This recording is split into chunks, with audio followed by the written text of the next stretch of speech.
नमस्कार दोस्तों, आपका हमारे YouTube चैनल में स्वागत है। सभी दर्शकों को हमारी ओर से जय श्री कृष्णा। दोस्तों, आप सब कैसे हैं? उम्मीद है आप सब अच्छे होंगे।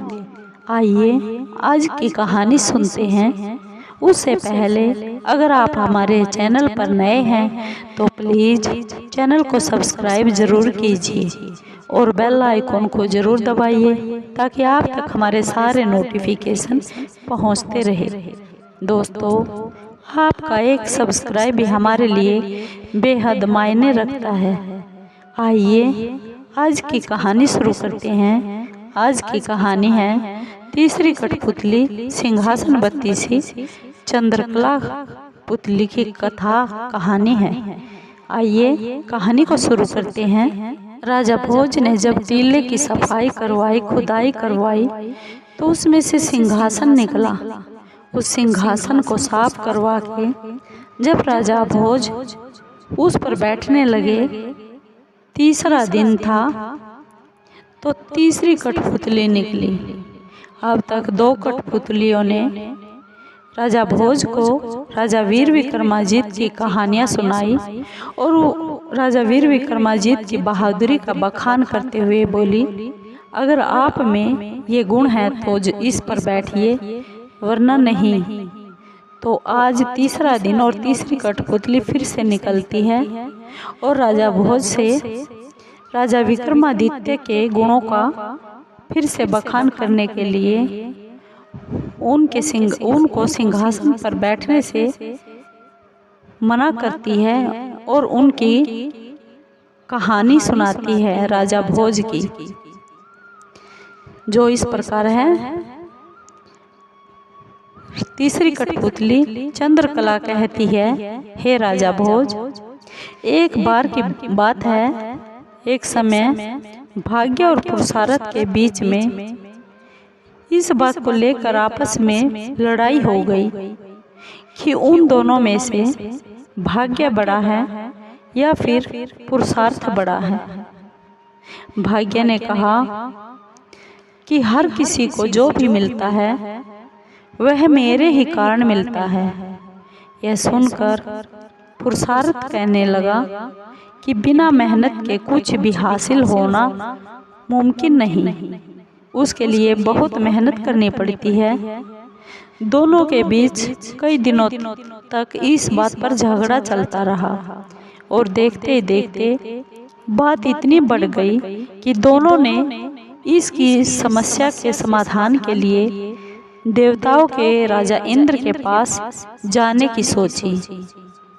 दोनों भाग्य भी और पुरुषार्थ भी राजा इंद्र के पास चले गए और इस सवाल का जवाब राजा इंद्र से मांगने लगे। लेकिन मामला बहुत गंभीर था और इसकी वजह से देवराज इंद्र कुछ भी नहीं समझ पाए और उन्हें कुछ समझ ना आने से उन्हें कोई जवाब नहीं दिया। और फिर देवराज इंद्र ने उन दोनों को राजा वीर विक्रमादित्य के पास जाने की सलाह दे दी। उन्होंने कहा कि राजा ही वीर विक्रमादित्य इसका जवाब दे सकते हैं और किसी के बस की बात नहीं। आप दोनों में से पुरुषार्थ बड़ा है या फिर भाग्य? इतना सुनते ही भाग्य और पुरुषार्थ दोनों तुरंत आदमी के भेष में राजा वीर विक्रमादित्य के दरबार में पहुंच गए। राजा वीर विक्रमादित्य के दरबार में पहुंचकर भाग्य और पुरुषार्थ ने अपनी इस बहस के बारे में बात बताई। उस समय राजा वीर विक्रमादित्य को कोई समय इसका उचित नहीं समझ आया। तब राजा ने दोनों से 6 महीने का समय मांगा। इस दौरान भाग्य और पुरुषार्थ के सवाल का उन्हें कोई जवाब समझ में नहीं आता था। तब राजा सही जवाब की तलाश में अपने राज्य के बीच, जनता के बीच सामान्य एक आदमी का भेष बनाकर घूमने लगते हैं। राजा वीर विक्रमादित्य को ये काफी कोशिश करने के बाद भी अपने राज्य में इस बात का सही कोई जवाब नहीं मिलता।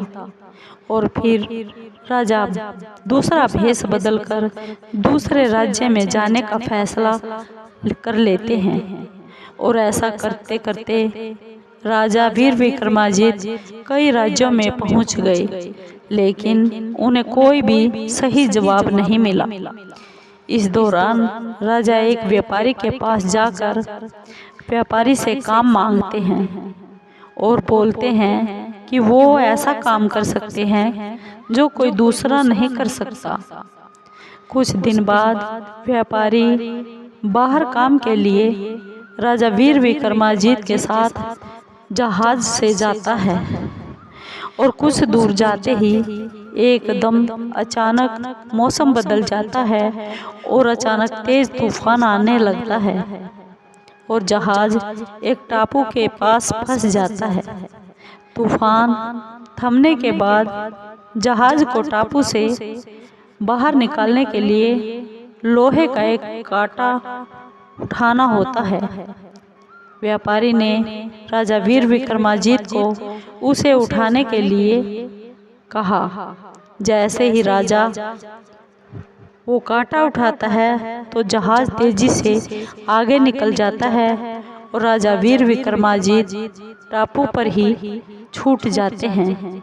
टापू पर रहने के बाद छूट जाने के बाद राजा कुछ देर आगे चलते हैं तो उन्हें दूर एक नगर दिखाई देता है और राजा वहां जाता है और नगर के गेट में लिखा हुआ था कि यहाँ के राजा की बेटी का विवाह महाराज वीर विक्रमादित्य के साथ होगा।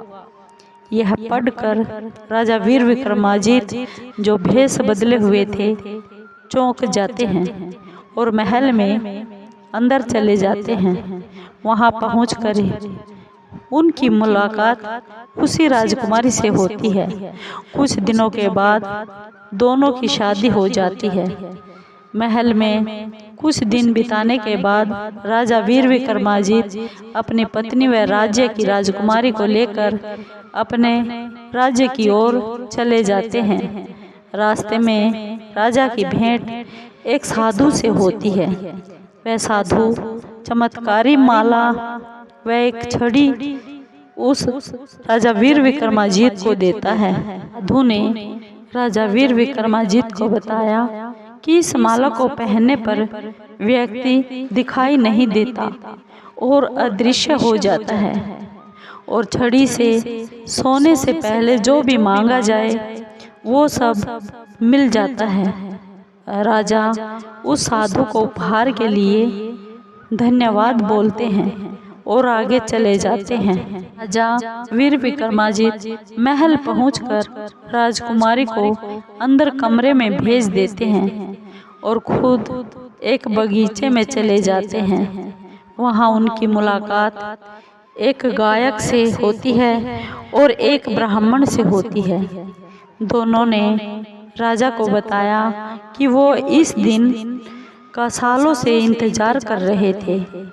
राजा वीर विक्रमादित्य ने पूछा कि ऐसी क्या बात है जो आप मेरी राह सालों से देख रहे थे। दोनों ने बताया कि वो बहुत गरीब है और सालों से इसी बगीचे में यही सोचकर मेहनत कर रहे हैं कि एक दिन राजा उनके सब दुखों को दूर जरूर कर देंगे।